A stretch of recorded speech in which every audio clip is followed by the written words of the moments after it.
Hey, what's up everyone? So we're going to go through and do some camera explanations here of my Mark III here. This is a Canon 5D Mark III. This is a camera that I use most of the time right now. I've used the 5Ds, the Mark IIs, the Mark IIIs, the Mark IVs. They all pretty much operate relatively the same. The newer versions and everything get updates based on their software, and then also some of the tools and everything of how the camera work. But we're going to go through some of the basics that will help you operate what we have in the studio and everything. So first place to start with, very basic, on and off switch right here on the left hand side. This camera also has a battery pack set up down here on the bottom, so it probably looks bigger than most people's DSLRs. So this actually just hooks up and screws in down to the bottom. And it allows you a much more ergonomically designed camera to be able to hold. It also allows you to switch from going in portrait to landscape mode very easy, because it also has shutter buttons on each side for those of you that are right-handed. So we have the on and off switch right here on the left hand side, so you can just switch it on. Got to make sure that your battery is on. The battery on just a single DSLR, I'm pretty sure, let's see here, I think it may be on the right side. I haven't taken this off in quite a while. Let's do that real quick. Take this off. Yep, it's just on the right hand side here. Let me take this off and I'll show you the bottom. So the battery compartment right here, and so the way that this battery holder operates, this actually holds two batteries. It actually comes right up in here, goes right into the battery compartment, and then you got to spin this little swivel here and it locks it all back in place. So that's where the battery compartment is on a Mark III. Now when you get into different manufacturers, like let's say Nikon's or point and shoot models of cameras, they're all going to kind of be in different spots, but at least you should know that sometimes the flash cards and everything are also right next to where the battery is. So that'll kind of help you guys depending on who your manufacturer of your camera is. On this camera itself, it's actually right here. This is where your flash card goes in, so you'll want to actually just pull down. It should flip up, flash card goes right in there, battery goes in the bottom. Got to be able to have both in order to be able to actually store your cameras, unless there's actually a hard drive within your camera. Some cameras actually have storage capacity available, but these do not, so you got to have a flash card in there. So if you turn your camera on, there's a couple things that are really important. The first one, what you're going to want to do is actually your menu button here up in the top left hand side, which is right here. Go ahead and press that, and you want to scroll through. And whatever camera you're using, whether it be a Nikon, a Fuji, a Canon, whatever, you want to make sure that you switch over your image quality, okay, or your actual image itself. Let me do this. Let me bring it up. Menu, image quality. You guys should be able to see that now. Switch that over to RAW, 100% RAW. You do not want to be shooting JPEG. There are some scenarios and everything that you can shoot JPEG, but for the most part, shoot RAW all the time. It's actually the most amount of data available to you, so you can actually have the most editing capacity available as well. The other thing that you can also change in here, depending if you do not shoot RAW, if you want to shoot 100% JPEG and whatever you actually shoot as goes right into your camera, you can change these picture styles. You can actually scroll through your menu by using, especially on this Mark III, this little toggle right here up at the top. It actually scrolls through all of your menu right here. So if you actually go right over here, and let's get back into explaining picture style here. You can actually select into the picture style, let's say right here, and it will actually pull up your style functions. So what you can do is that you can actually adjust much more of a neutral tone color, maybe a monochrome color. You can set up your own defaults. All of that kind of stuff is really up to the preference of the shooter themselves. So if we go back, we can press the menu again. What I also like to put on there, okay, if we scroll through here, this highlight alert, which is located right here. If we go into menu, if we look up at the top, it's under the play button, and highlight alert, we actually want to enable that. What that does is that it allows you to be able to look on your preview mode after you shoot a photograph of where the highlights are. They're actually going to blink. A lot of people find this really annoying, but I actually find it really, really helpful because it tells me when the image starts to lose detail based on the highlight of the actual histogram. So what will happen is that once you take your photograph, this little black or red light will actually flash up on your image. And that's going to tell you where your highlights are no longer there, meaning that there's no detail. So that tells you either you need to back off or create more whiteness or more blackness based on your controls, based on either your ISO, your shutter, or your aperture. So that's a really good somewhere place to start. The other one also is that if you actually scroll over here, I'm going to kind of show you. If you scroll over here, you can actually change over your auto power off and your brightness and everything. I usually keep my brightness right about in the middle. If we actually go right over here, you should be able to get to, kind of hard for me to see here, a format or erase images. So this will actually erase everything on your card. If you need to remove the images on your card to start over, that's where you can get to right there. There should also be a, let's get right here. Hold on. Hopefully you guys can see that. I can see that a whole lot better now. Let's start over here at the beginning. There we go. So all of these right here, your exposure compensation. I'll just kind of go through this menu real quick. Why don't I do that? Image quality, that's where you can actually change what image quality style is actually being saved to that flash card that you put in there, whether it be a compact flash, an SD card, or maybe a mini. I usually have my beep disabled because I don't like a whole lot of beeping going on. Image review is either 0 or 4 or a couple. I don't even look at it anymore. I look 100% directly through the viewfinder when I'm taking my photos, so I don't even see anything even more. Exposure compensation, you can actually shift how much your camera is compensating based on the exposure by using this little toggle. So if, like, let's say you put it 2+, that means that your images are actually going to be a whole lot hotter, a whole lot brighter than what you're actually setting the camera controls within here. Let's see here, white balance. You can actually, let's go down and click on that. You can go through here and actually set your white balance based on what type of lighting is occurring outside, whether it be shade or brightness or tungsten light or fluorescent lights. I usually leave it on auto. This camera and the Mark IV actually does a really good job at auto white balance. Unless I'm shooting in studio, for the most part, since I shoot RAW, I actually adjust everything in my RAW conversion program, Capture One or Lightroom. So the white balance and everything isn't really a big deal to me. I usually shoot a white card outside if I am shooting outside, so I can actually adjust the white balance itself to that. Custom white balance, you can actually click on that and then zoom in and everything if you take a white card shot, and it will actually be able to set a custom white balance within your image itself. Let's keep going. Here's your picture styles, highlight tone priorities. Okay, let's see here. Live view shoot, you can enable it or disable it. I don't even really use it. If you want to enable live shooting mode, you actually can come right up here and have this set onto the little camera dial. Click that over. Go like that and then press start, and it's actually going to show you a live view mode.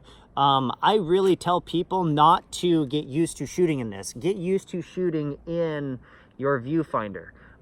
Shooting through your viewfinder and everything is actually a much better way to shoot. You're much more controlled, and you can actually see everything that's going on in there and compose your shot correctly.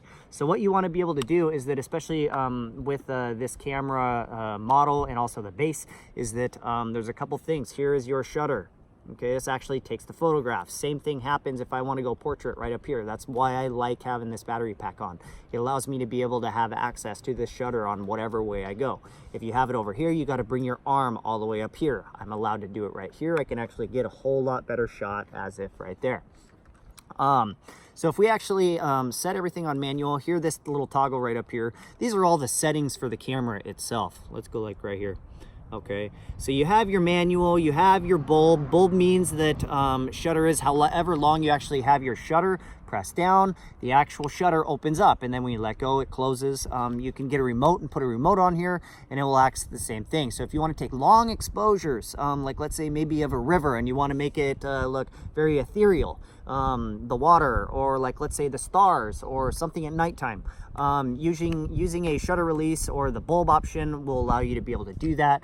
Your manual, your AV, your TV, and your P, the AV, TV, and the P is actually kind of like using auto on some point and shoot cameras. It actually, each one is a little bit differently. We'll go more into more detail based on what those are later.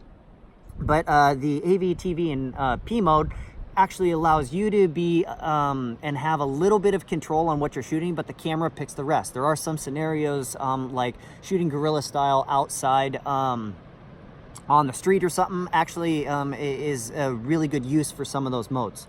Or like let's say making sure that you control the aperture, or you control the shutter, and the camera decides the rest if you're shooting really fast or on the fly. Some of those options are really good. I'd probably say maybe 80-90% of the time I actually shoot most of the time manual. So it's a really good thing to start getting used to, is shooting in manual. Let's see, let's click this right over to manual here real quick. So what I'll do is that up here at your ISO, okay, this is where you click on your ISO, and you can actually change, let's say, your ISO down to 100, or if you switch it, it actually goes up. The ISO has to do with your film speed. So film, back in the day of film, was actually the speed of the film. You had to have a certain amount of light go into the camera to actually expose the film properly. So that's kind of where the speed of the film has stuff to do with. A faster film speed, you had to have more light. So like let's say if you have a 50 film speed or a 100 film speed, you've got to have a lot of light outside. You got to be able to shoot outside enough for it actually to expose properly. It works the same way with the digital. So general rule of thumb and everything is that, you know, 50 ISO, 100 ISO, anything that's low, you got to have a lot of sunlight. When it comes cloudy day out, you maybe need to be somewhere around 400, maybe 800, depending on how bright it is, you know, maybe at the dusk. It also depends on your lens, and also the shutter speed, and also the aperture. So there's a lot of stuff going on that, you know, scares a lot of people. But once you kind of start to understand how that stuff works, it helps a lot. So, you know, your film speed and everything is kind of a first place to start. Set your ISO and everything based on what is going on with the lights outside. If it gets, you know, darker, kind of like the sun is doing, it's getting brighter, and then it gets shady based on the clouds, you know, you may have to adjust stuff based on that, especially to still have the same image. Like let's say, you wanted to have the same look and everything, but the sun is getting brighter and it's getting darker, you may need to change the ISO to still have the same shutter speed or have the same aperture. Your shutter speed is actually what opens up enough for the actual sensor inside this digital camera to capture your image. So if you have a slow shutter speed, you're going to get really, really blurry stuff.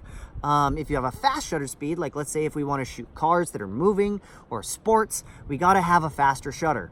The aperture is what controls the creaminess of everything. So the bokeh is what that's called. The blurriness, also what people call it.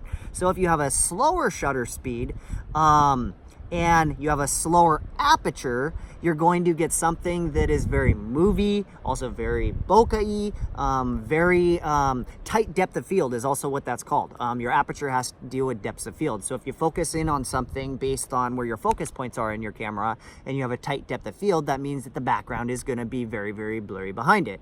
The lower the aperture, so like let's say 1.8, 2.8, 1.4, something around there, you're going to have a very, very tight depth of field. So the background is going to get really, really blurry. That's where people call this like creaminess, the blurriness. If you're shooting, like, let's say at an f8 or f16, you're going to be able to see everything in front and everything in behind. So based on the depth of field of whatever you want to be in focus, that's really the important parts on that f-stop part. So you have your lenses. The lenses also tell you what f-stop is the lowest you can go.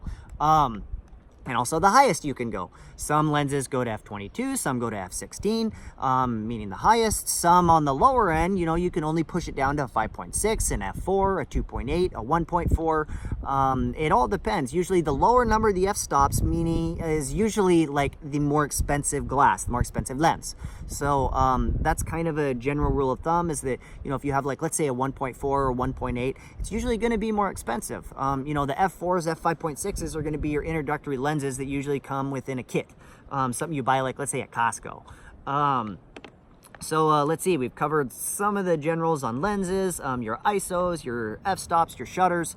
Trying to get you guys as much. Right here, this button and everything, right here, okay?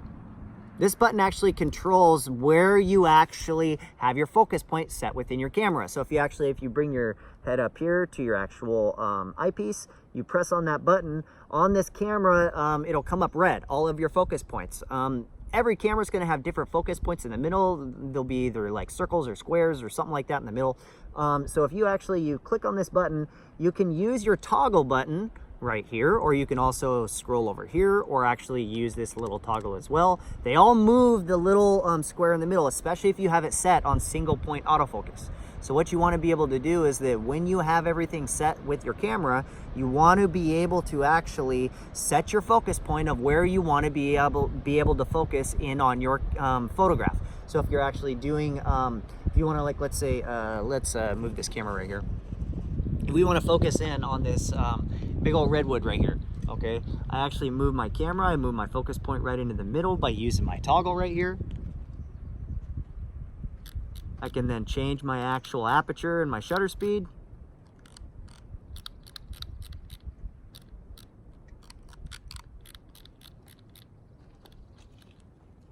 And then we can actually take the photo. So now if you pre-focus and everything, you can actually pre-focus by coming down here right on your shutter by pressing halfway down. And then what you want to be able to do is actually pre-focus on whatever you're going to be taking the photograph with, press halfway down, and then you actually take the photograph just like that. So there's all kinds of little things, especially in the beginning steps, that go into actually taking a photograph with a DSLR. But what the biggest part is about trying to get better at photography is that you have to shoot a lot. You have to shoot all the time. You know, what I tell most people is that you have to take 10,000 photographs to become a intermediate photographer. And that's somewhat true because it takes that much time. Easy way to kind of spread that gap is that if you shoot film, film makes you actually become a better photographer, because what happens with that is that you have to be able to understand what your settings are in order to be able to take the photograph. The problem with that is film is expensive. You can still shoot film, you can still develop film, you can do it at home, you can do everything just like back in the day, you know, was done 20, 30 years ago, and even way before that. But you know, the big part is about being a photographer is that spend that time behind your camera. You know, a really good lesson that I tell all my students and everything is that if you actually want to go and get good fast, go and do a couple exercises. Your first exercise is that spend one entire weekend, you have to shoot 1,000 photographs. Find things to shoot. Shoot your friends, shoot your family, photograph your cat, photograph your dog, go find flowers, go find stuff moving, go find contrasted, saturated imagery. Anything that you can take photographs of, you have to shoot a lot.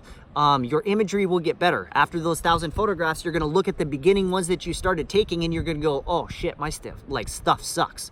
And you're gonna see actually the progression get better and better and better. So what you wanna be able to do is that when you spend time photographing, try to find those different perspectives. Try to change your aperture. Try to change your shutter speed. Try to change everything within your camera so you can start to understand how that camera works. Because once you understand how the camera works, you can actually manually make sure that you're taking the right photographs on how you want to actually take your photograph. So that kind of covers you know, a lot of the basics, but a lot of stuff within kind of how to take a photograph. So you know, over time and everything, just remember, get used to your camera controls, get used to your settings, you'll become a better photographer. All right.